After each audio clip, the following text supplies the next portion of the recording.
مایوسی نہیں، گھبراہٹ نہیں، پریشانی نہیں، آزمائش نہیں، بس مسلسل محنت، مسلسل جدوجہد، مسلسل کاوش۔ پیارے بھائی کیمرے والے اگر آپ بیٹھ جائیں تو آپ کا بہت شکریہ، اللہ سلام۔ ہم کیمروں میں تو آپ سے پہلے بھی ملاقاتیں رہتی ہیں، میں تے سنگیاں نو ملنا آیا ڈائریکٹ، تو یہاں کئی ایسے بھی بیٹھے ہیں جن سے میں پرسنل بھی ملنا چاہتا ہوں، پر اب ہجوم میں سب سے ملا تو نہیں جا سکتا، تو چلو آمنے سامنے تو بیٹھ گئے ہیں نا، مچ بال عشق دا سیکاں گے تے ایک دوجے نو ویکھاں گے، چلے یہ تو ہو سکتا ہے نا۔ تو آپ تھوڑی توجہ کریں بات پر اور غور کریں کیا کہہ رہا ہوں۔ اس طرح کے کئی خوف۔ اچھا جی، غربت کی بات بھی سمجھ میں آ گئی، کوئی تلوار لے کے آ جائے طاقتور ہو تو وہ بھی آپ کی سمجھ میں۔ ایک بیماریوں کا بھی خوف ہوتا ہے، ڈر ہوتا ہے فلانا بیمار ہو گیا پتہ نہیں کیا بنے گا، اور وہاں بھی حکیم بھی ڈراتے ہیں اور ڈاکٹر بھی، آپ کو پتا ہے جتنے پیسے اچھے ہوں اتنا ڈاکٹر اچھا مل جاتا ہے، اور غریب کے لیے آزمائش ہوتی ہے، سرکاری ہسپتالوں میں ایک ایک بیڈ پہ دو دو لوگ لیٹے۔ بیماری سے بھی بعض لوگ گھبراہٹ کا شکار ہوتے ہیں، تناؤ کا شکار ہوتے ہیں۔ بیماری بڑی پیاری ہوتی ہے، بندے کے گناہ لے جاتی ہے، بیمار آدمی اللہ کے قریب ہو جاتا ہے، نفسانی قوتیں ختم ہو جاتی ہیں، اس کی ساری قوتیں روحانی ہوتی ہیں۔ فرعون نمرود بیمار نہیں ہوتے تھے کیونکہ ان کو ڈھیل دی گئی تھی۔ حضرت مولا علی شیر خدا رضی اللہ تعالیٰ عنہ فرماتے ہیں جو بیمار ہوتا ہے نا، اسے تھوڑا بہت بیمار کر کے دنیا میں اللہ پاک کر دیتا ہے، آخرت میں سزا نہیں دے گا۔ پریشان نہ ہو، الجھے نہیں، ڈسٹرب نہ ہو، مینٹلی طور پر اپنے آپ کو مطمئن رکھیں، پروقار رکھیں، کلیجے کو ٹھنڈا رکھیں، روح کو تازہ رکھیں۔ بیماری آ جائے نا تو پھر محبوب کی طرف سے کبھی کوئی کڑوی چیز بھی مل جائے تو قبول کرنی چاہیے نا۔ جب بھی آپ بیمار ہونا تو اپنی تندرستی کے سال یاد کریں کہ بھلا میں کتنے سال تندرست رہا ہوں۔ تو بھئی تھوڑی بہت بیماری آ گئی تو ڈسٹرب ہو جانا، پریشان ہو جانا، الجھ جانا، خوف کھانا، پتہ نہیں اب کیا بنے گا، پتہ نہیں بچوں گا کہ نہیں بچوں گا، یہ درست بھئی جس رب نے محبوب نے کرم نوازیاں کی تھی اس نے تھوڑی سی تکلیف بھی دے دی تو قبول کرنی چاہیے نا، قبول کرنی چاہیے نا۔ محمود غزنوی نا کنو کھا رہے تھے مالٹا، تو انہوں نے ایک ٹکڑا مالٹے کا سب سے پہلے نکال کے نا ایاز کو دیا تو ایاز گٹ گٹ کر کے کھا گیا، پھر اگلی کاش اگلا ٹکڑا محمود نے خود کھایا تو بڑا کڑوا تھا، تھوک دیا اور کہنے لگا یاد اتنا کڑوا تھا تم کھا گئے ہو؟ کہنے لگا بادشاہ تیرے ہاتھوں سے ہمیشہ میٹھے ملے، اب ایک کڑوا آیا تھا میں تھوک دیتا تو آئینے وفاداری تو نہیں تھا۔ او دکھ قبول محمد بخشا، دکھ یہ قبول کا پتہ ہے نا کیا ہوتا ہے؟ دکھ، اور یار دیکھو نا میری طرف دیکھو، دکھ قبول محمد بخشا، بس راضی رہن پیارے، تے جے سونا میرے دکھ وچ راضی، میں سکھ نو چلے ڈاواں۔ تو کبھی تکلیف آ جاتی ہے، آزمائش آ جاتی ہے، نبی کریم داعیے اللہ رسول کائنات صلی اللہ تعالی علیہ وسلم نے ہمیں فکری طور پر مضبوط رہنے کا کہا ہے۔ آپ یہاں سے تندرست رہیں۔ آپ کو پتہ ہے کسی بھی ڈاکٹر کے پاس آپ جائیں تو وہ آپ سے کہتا ہے کوئی ٹینشن تو نہیں لے رہے، کیونکہ آپ یہاں سے ٹھیک ہوں گے تو بیماری چلی جائے گی۔ کچھ لوگ ذہنی طور پر دیکھیں نا، ڈاکٹر نے کہا ہے کہ آپ کی رپورٹیں ٹھیک نہیں ہیں تو کچھ لوگ سن کے ہی ختم ہو جاتے ہیں، اور کچھ کہتے ہیں ڈاکٹر صاحب آپ جو بھی کہہ رہے ہیں اپنے علم کے مطابق کہہ رہے ہیں نا، ہوگا تو وہ جو میرا رب چاہے گا۔ تو کمزور نہ پڑے، آپ ذہنی طور پر توانا رہیں، اور اپنے بزرگوں کو بھی جو بیمار ہو کمزور ہو ان کو بھی کہیں کہ اللہ پہ بھروسہ رکھیں، مضبوط رہیں، دوائی کا استعمال ضرور کریں لیکن کمزور نہیں پڑنا، ضعف اعتقادی کا مظاہرہ نہیں کرنا۔ یہ باباؤں کی باتیں اللہ ماشاءاللہ ان پڑھوں کی، تینوں کسی تویز کراتے نے، فلاں نے نظر لگا دی ہے، اتنی بازوں کا تکلیف ہوتی ہے۔ رب کا بندہ ہو کے گیا ہے اور لوگ کہہ رہے ہوتے ہیں فلانا ہو کے گیا ہے تو میرا کام خراب ہو۔ خدا کے بندوں، آپ اس طرح اللہ کے بندوں کی نفرت پیدا کریں گے اپنے دل میں؟ یہ انداز تو دل کو کالا کرنے والا ہے. اس سے تو آپ کی شخصیت میں وہ حسن نہیں رہے گا جو ایک مومن کی شان ہے. ذرا حدیث پاک سنیے، بخاری میں موجود ہے. ایک خاتون نبی کریم علیہ السلام کی عالی مرتبت بارگاہ میں حاضر ہوئی. عرض کیا، یا رسول اللہ صلی اللہ تعالی علیہ وسلم، مجھے مرگی کا مرض ہے. حضور میں بڑی تکلیف میں ہوں. جب یہ پریشانی ہوتی ہے، آزمائش ہوتی ہے، تو میں بڑی یہ تکلیف محسوس کرتی ہوں، میرے لیے دعا کر دیں. اور میرے نبی کی بارگاہ جو ہے نا، وہ کان شفا ہے، وہاں سے ساری شفائیں نکلتی. حضور تو کسی کی ٹوٹی ہوئی پنڈلی پر لعاب دہن لگائیں تو اللہ شفا عطا کر دیتا. حضرت مولا علی شیر خدا رضی اللہ تعالیٰ عنہ کی آنکھوں پر لعاب دہن لگائیں تو اللہ تعالیٰ شفا عطا کر دیتا. اللہ تعالیٰ نے محبوب کریم علیہ السلام کے پورے وجود کو شفا بنایا. حضور گزر جائے تو شفا ہو جاتی. ان کی مہک نے دل کے غنچے کھلا دیے. وہ جس راہ چل دیے ہیں کوچے بسا دیے. تو خاتون نے عرض کی، یا رسول اللہ میں بیمار ہوں، دعا کریں. آپ نے مزاج کو سمجھنا ہے. میں نے کہا کہ حضور داعیہ اللہ ہے، تو ذہن سازی کرتے ہیں، بندوں کو اللہ سے جوڑتے ہیں. ان کے اندر جو فکری کمزوری پیدا ہو رہی ہے یا ذہنی تناؤ پیدا ہو رہا ہے یا کوئی ضعف اعتقادی آ رہی، اس کو کریم نکال دیتے. یا رسول اللہ صلی اللہ علیہ وسلم میں بیمار ہوں. تو حضور تو سب کے لیے دعا کرتے، شفا ہو جاتی. اس خاتون سے کریم نے پتہ کیا فرمایا؟ فرمایا ایک بات نہ کروں آپ سے؟ عرض کی، یا رسول اللہ کیجئے. تو حضور فرمانے لگے، اگر آپ کہیں تو میں دعا کرتا ہوں، اللہ شفا دے گا. اور اگر آپ کریں صبر.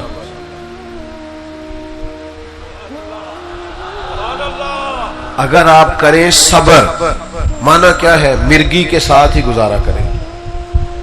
یا رسول اللہ پھر کیا ملے گا؟ تو حضور فرماتے ہیں پھر میں دعا کروں گا، اللہ جنت عطا کرے گا.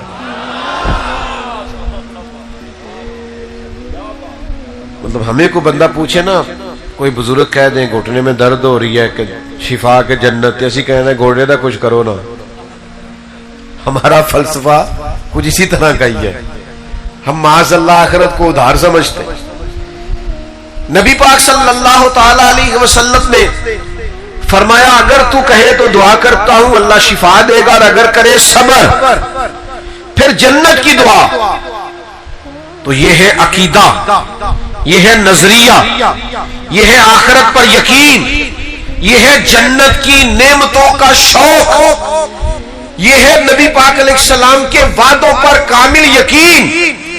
خاتون ہے، حالانکہ عورتوں میں اللہ ماشاءاللہ حوصلہ بھی کم ہوتا ہے. فرمایا شفا کے جنت، تو بخاری میں موجود ہے. عرض کرنے لگے، یا رسول اللہ آپ دعا کریں اللہ جنت ہی عطا کرے. بہت بڑی بات اس خاتون نے کی. اگر آپ سمجھیں، وہ زبان حال سے کہہ رہی ہے میں مرگی کے ساتھ عمر گزار دوں گی ساری. مرگی کے ساتھ تھوڑی سی تو عمر ہے، گزر جائے گی، لیکن جنت چاہیے. جنت یہ کن لوگوں کی بات ہے؟ جو عقیدوں کے پکے ہیں، آخرت پر یقین کامل ہے، جنہیں نظریاتی طور پر توانائی حاصل ہے. نہ ڈگمگاتی باتیں کیا کرے، نہ کچی پکی باتیں کیا کرے، نہ ذرا سی پریشانی آئے تو ہر وقت رونا دھونا شروع کر دیا کرے. اپنے آپ کو مضبوط کرے، طاقتور کرے. مومن ہے. ہمارے پاس سب سے قیمتی خزانہ سینے میں ایمان ہے. ہمیں اتنی جلدی گھبرانا نہیں چاہیے، اتنی جلدی الجھنا نہیں چاہیے، اتنی جلدی ذہنی تناؤ کا شکار نہیں ہونا چاہیے. اللہ کے رسول نے دعا کر دی جنت کی. تو وہ خاتون عرض کرنے لگی، یا رسول اللہ صلی اللہ علیہ وسلم جب مجھے مرگی ہوتی ہے نا تو میرے جسم سے کپڑا ہٹ جاتا ہے. میں عورت ہوں تو مجھے حیا آتی ہے، دعا کر دے میرے جسم پہ کپڑا قائم رہے. اللہ کے رسول نے دعا کر دی. اس کا ستر مالک قائم رکھنا. صحابہ فرماتے ہیں جتنی بھی مرگی ہوتی تھی کپڑے جسم سے جڑے رہتے. دیر تک وہ بوڑھی اماں حیات رہی. جب کوئی باہر سے آتا تھا تو لوگ پوچھتے تھے جنتی عورت کو دیکھنا. خواتین کہتی دیکھنا ہے تو کہتے اس بوڑھی کو دیکھو اسے محبوب نے دنیا میں جنت کی بشارت عطا فرمائی. کیوں کمزور پڑتے ہیں بھائی؟ کیوں؟ ایک اور بات بھی کرنی ہے آپ سے. تھک تو نہیں گئے آپ لوگ؟ شہرت پانے کا، دولت پانے کا، اقتدار میں جانے کا، آگے نکلنے کا کوئی چور رستہ نہیں اختیار کرنا. جو آوارہ خیالی آج ہمارے اندر آ گئی ہے نا کہ ہمیں مشہور ہونا ہے سوشل میڈیا پہ چاہے کچھ بھی کرنا پڑے، یہ مومن کی شان اور وقار کے خلاف ہے. آپ وزاداری کو کبھی ٹھیس نہیں پہنچنی چاہیے. آپ مومن ہیں، آپ ایمان مضبوط رکھیں. اگر آپ کے نصیب میں کوئی شہرت ہے، کوئی اقتدار، میرے جیسے لوگ جو بیکار ہیں، اگر رب تعالیٰ چار لوگوں میں ان کا نام کرنا چاہتا ہے تو پتہ ہی نہیں ہوتا، ہو جاتا ہے، خبر ہی نہیں ہوتی. میرے عزیز یاد رکھیے گا، کوئی غلط راہ اختیار نہ کرے، چور رستہ اختیار نہ کرے، شہرت کی، دولت کی، اقتدار کی بھیک نہ مانگے. آپ اپنے کردار سے ہٹ کر کبھی کوئی بات نہ کریں. آپ زندگی کے اندر کبھی کوئی ایسا کام نہ کریں جس سے محسوس ہو کہ یہ آپ کی وزاداری کے خلاف.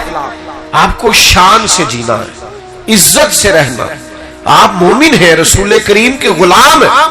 آپ کی شان یہ ہے کہ کنتم خیر امت اخرجت للناس، سب امتوں سے زیادہ آپ کا درجہ ہے. آپ کی وزاداری ہمیشہ مضبوط ہونی چاہیے. آپ کی شان یہ ہے کہ حضور بیت اللہ شریف کے سامنے کھڑے تھے، خانہ کعبہ کے سامنے محبوب کھڑے تھے، اور حضور نے فرمایا بیت اللہ تیری بڑی شان ہے، پر میرے مومن کی شان اللہ کی نظر میں کعبے سے بھی زیادہ ہے. اپنے آپ کو پہچان تو صحیح، اپنے اوپر غور تو کر. تھوڑے سے پیسے ہی نہیں ہے تو کمزور ہو گیا، ذرا مشہور ہی نہیں ہے تو کمزور ہو گیا. داعیہ اللہ ہے محبوب. آپ اپنی شان کو، عزت کو، مقام کو، بلندی کو، رفت کو جانیے. اپنے کردار سے یہ ثابت کیجئے کہ آپ وزادار ہیں. رب اغفر وارحم وانت خیر الراحمین وصلی اللہ تعالی علی حبیبہ سیدنا محمد.